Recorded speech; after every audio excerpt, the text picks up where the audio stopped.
అధ్యక్ష ధన్యవాదాలు. ఇది ఎన్నో ఏళ్లుగా పెండింగ్ ఉన్న సమస్య అధ్యక్ష, మీకు కూడా బాగా అవగాహన ఉంది. పంచగ్రామాలు అడివరం, యాపగుంట, చెమలాపల్లి, పురుషోత్తపురం, వెంకటాపురం 5 గ్రామాలు, 5 అసెంబ్లీ కాన్స్టిట్యూన్స్ అధ్యక్ష. భీమిలి, ఈస్టు, నార్త్, వెస్టు, అలాగే పెందుర్తి, దాంతోపాటు 15 వార్డులు కూడా ప్రభావితం చేసే అంశం అధ్యక్ష. ఇది ఎన్నో ఏళ్లుగా ప్రతి సమస్య కూడా ఒక పరిష్కారం ఉంటుంది, కానీ అన్ఫార్చునేట్గా ఈ సమస్య అనేది ఒక పరిష్కారం ఇప్పటిదాకా లభించలేదు అధ్యక్ష.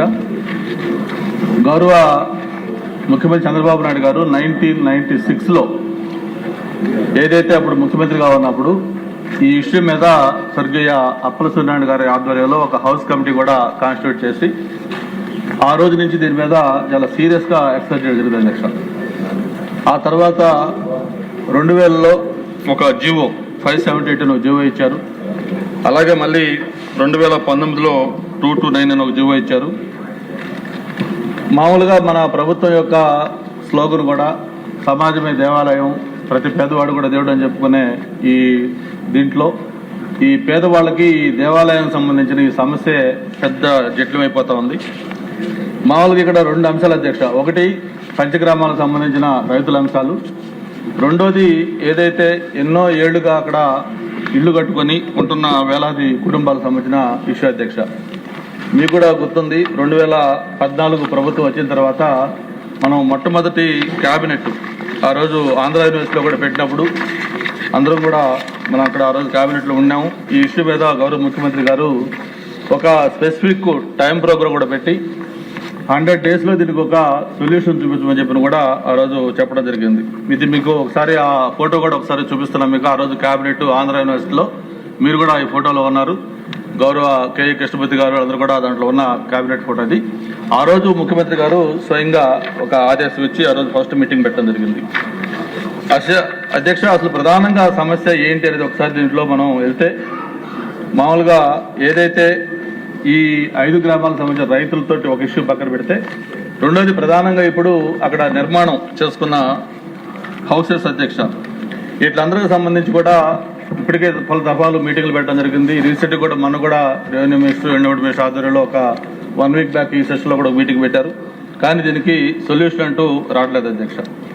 అప్పుడు రాజశేఖర రెడ్డి గారు అపోజిషన్ లీడర్గా ఉన్నప్పుడు ఏదైతే ఈ 578 జివో ఇచ్చారో ఆ జివో కొంతమంది యూజ్ చేసుకుని రెగ్యులేషన్ కూడా చేసుకుంటే, ఆ రోజు రాజశేఖర రెడ్డి గారు అపోజిషన్ లీడర్గా ఉండి దాన్ని నేను అధికారంలోకి వస్తే ఫ్రీగా ఇస్తాను మీకు, దీని మీద మీరు ఏం కూడా డబ్బులు కట్టనవసరం లేదని చెప్తే ఆ రోజు కొంతమంది చేసుకున్న వాళ్ళు చేసుకోగా మిగతా వాళ్ళందరూ కూడా పెండింగ్ పెట్టుకున్నారు అధ్యక్ష.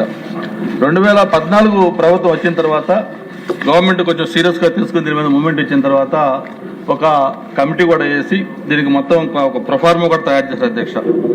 1 నుంచి 100 గజాల వరకు ఫ్రీగా వాళ్ళకి ఇచ్చేటట్టుగా, 101 నుంచి 300 వరకు ఒక value 70% of the base value 98 basic value మీద పే చేసేటట్టుగా ఇట్లా ఒక మొత్తం టేబుల్ ఒకటి వేసేసి దానికి మొత్తం కూడా తయారు చేసి ఇచ్చి ఆల్మోస్ట్ ఆల్ ఫైనలైజ్ అవుతున్న టైంలో ఇది మళ్ళీ కొంతమంది కోర్టులకు వెళ్ళడంతో ఇష్యూ పెండింగ్ ఉంది అధ్యక్ష. మరి నేను ఇప్పుడే మీ ద్వారా ఒకటే అడుగుతా ఉన్నాను, ఇది ప్రభుత్వం సీరియస్గా అనుకుంటా ఉంది, ముఖ్యమంత్రి గారు చాలా సీరియస్గా ఉన్నారు, ఎండోమెంట్ మినిస్టర్ గారు చాలాసార్లు చెప్పారు చేద్దాం తప్పకుండా చెప్పారు, అందరూ అన్ని సీరియస్ చెప్తున్నారు, కానీ సమస్య మాత్రం ముందుకి వెళ్ళట్లేదు అధ్యక్ష. ప్రాబ్లం ఎక్కడుంది ఏంటది కొంచెం సీరియస్గా దీన్ని తీసుకోకపోతే ఇది మనల్ని చరిత్ర క్షమించదు అధ్యక్ష. ఎందుకంటే నేను 30 ఏళ్లుగా రాజకీయాల్లో ప్రతి ఎన్నికలప్పుడు కూడా ఈ పంచగ్రామాలు అనేది ఒక ప్రధానమైన ఎన్నికల అజెండాగా పెడతా ఉన్నాం.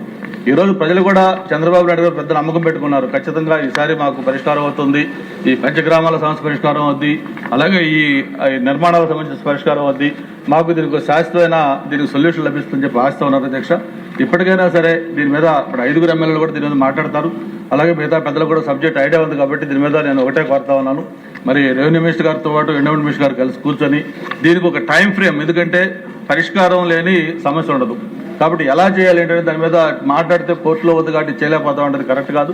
కోర్టు కూడా ఖచ్చితంగా దానికి మన వెర్షన్ చెప్పి మన దీనికి ఆల్టర్నేటివ్ ల్యాండ్ కూడా ఇస్తున్నాం అధ్యక్ష. ఏదైతే మనం దీనికి ఈ అనధికారం అనుకుంటున్నామో దాన్ని రెగ్యులరైజ్ చేసిన దానికి ఎంత ల్యాండ్ పోతుంది, దానికి ఈక్వలెంట్ ల్యాండే కాదు ఈక్వలెంట్ వాల్యూ అది కూడా ఇచ్చే పరిస్థితి కూడా మనం రెడీగా ఉన్నాం.